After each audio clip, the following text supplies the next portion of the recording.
दोस्त बनाएं, ज़रूर बनाएं। दोस्ती का मयार जो हम लोगों ने सेट कर रखा हुआ है वो हमने कर रखा है पैसा।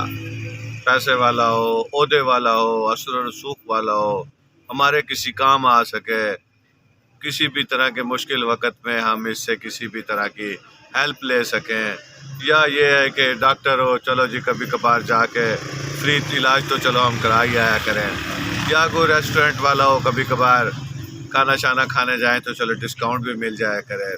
ये दोस्ती का मयार नहीं है।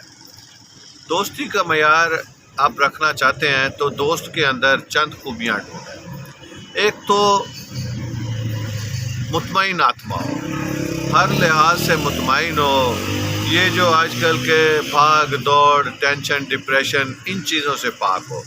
अब होता क्या है, हम जिस किस्म के दोस्त अपने क्राइटेरिया के मुताबिक जाकर ढूंढते हैं वो मुख्तलिफ़ तरह के रूहानी आर्ज़ों का शिकार होते हैं। मतलब किसी की लाइफ में सिर्फ जिसे हम कहते हैं गुरूर ही गुरूर, मतलब फ़ख्र ही फ़ख्र होता है, वो और किसी को कुछ समझने को तैयार नहीं होता, लेकिन हम उसके पास जाके ये चीज़ें बर्दाश्त करके आ जाते हैं क्योंकि हमने उसको एक रिज़र्व सोर्स के तौर पे रखा होता है कि किसी ना किसी दिन ये हमारे किसी ना किसी काम आएगा। तो मैं मिसाल देता हूँ कि अगर आप जब इतर फिरोश के पास जाते हैं तो ना चाहते हुए भी कुछ ना कुछ खुशबू आपके साथ लग के वापस आती है। आप आते हैं तो आपके अंदर से थोड़ी बहुत खुशबू की लिपटें उठ ही रही होती हैं। आप दूसरी तरफ जब जाते हैं किसी लोहार के पास तो ना चाहते हुए भी आपकी कहीं ना कहीं कमीज़ में कुछ छोटा मोटा सुराख हुआ होता है। आपने कोई ऐसा काम नहीं किया, आप सिर्फ वहाँ जाके बैठे हैं, कोई चिंगारी उड़ी है और आपकी कमीज़ में सुराख कर गई है।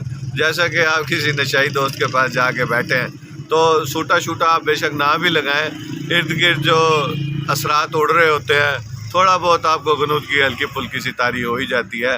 तो आप देखें कि आपके दोस्त ज़हनी तौर पे मुतमईन हैं, खुश हैं, पैसा शैसा नहीं है तो कोई टेंशन वाली बात नहीं है, उनकी रूह मुतमईन और शादा है और वो टेंशन और डिप्रेशन जैसी बीमारियों से आज़ाद हैं। अब होता क्या है, जब आप अच्छे मुतमईन दोस्तों के पास बैठते हैं तो वो आपको ज़िंदगी में कनात का सबक भी देते हैं, वो आपको ज़िंदगी में खुश रहने के तरीके भी बताते हैं।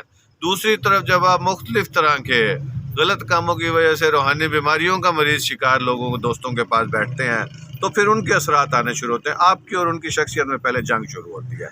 अगर आपकी शख्सियत की स्ट्रेंथ ऐसी है कि आप मजबूत हैं तो आप उनको मोल्ड करने की तरफ एफर्ट शुरू करते हैं। अगर आप कहीं थोड़े से वीक हैं तो फिर वो जैसे डूबता हुआ मजबूत आदमी कमज़ोर आदमी को भी अपने साथ डुबा के ले जाता है, तो वो बंदे के असरात फिर आपके ऊपर आना शुरू हो जाते हैं। फिर लोग यही कह बताते हैं कि जी बस मैंने तो दोस्ती बनाई थी जी, उसके बाद मुझे पता नहीं चला जनाब और मैं इन हालों तक पहुंच गया हूं। मैं अब हर वक्त का जनाब टेंशन का मरीज़ रहने लग गया हूं, मैं ज़िंदगी से भी नाखुश हूं, मैं अपनी किसी भी चीज़ से मुतमईन नहीं हूं। असरात आते हैं इन चीज़ों के और फिर हम अपने क्राइटेरिया को भी चेंज करने पे तैयार नहीं होते। मैं दोस्ती का हरगिज़ मुखालिफ नहीं हूँ, दोस्ती ज़रूर करें क्योंकि ये दोस्ती होते हैं जो मुख्तलिफ़ तरह के मसाइल में आपके काम आते हैं, मुख्तलिफ़ तरह की परेशानियों के वक़्त आपके आके बाजू बनते हैं। लेकिन उनका क्राइटेरिया क्या रखना है, इस बारे में भी थोड़ी सी इंसान को आगाही होनी चाहिए कि ठीक है आप मतलब बुरे दोस्त तो बिल्कुल ना रखें। बुरे दोस्तों में हमने ये रखा हुआ है कोई चोर ना हो, कोई गलत काम करने वाला ना हो, कोई लोफर ना हो, कोई आवारा ना हो। ये तो हो गया। मतलब अगर फ़र्ज़ करें आपने एक करप्ट दोस्त के साथ बंदे के साथ दोस्ती लगा ली है, अब क्या होगा आपके और उसके, अगर आप एक शरीफ आदमी, आपके और उसके रहन सहन में बड़ा फ़र्क पेश आएगा। उसकी लाइफ के अंदर वो मुख्तलिफ सोर्सेज से, बैड सोर्सेज से लग्जरीज जो अर्न कर लेता है। आपकी लाइफ शरीफ आदमी है, आपने तो जायज़ लग्जरीज गेन करनी है, आपने तो हर लिहाज से अपनी हर लाइफ को मेंटेन और मैनेज करके रखना है।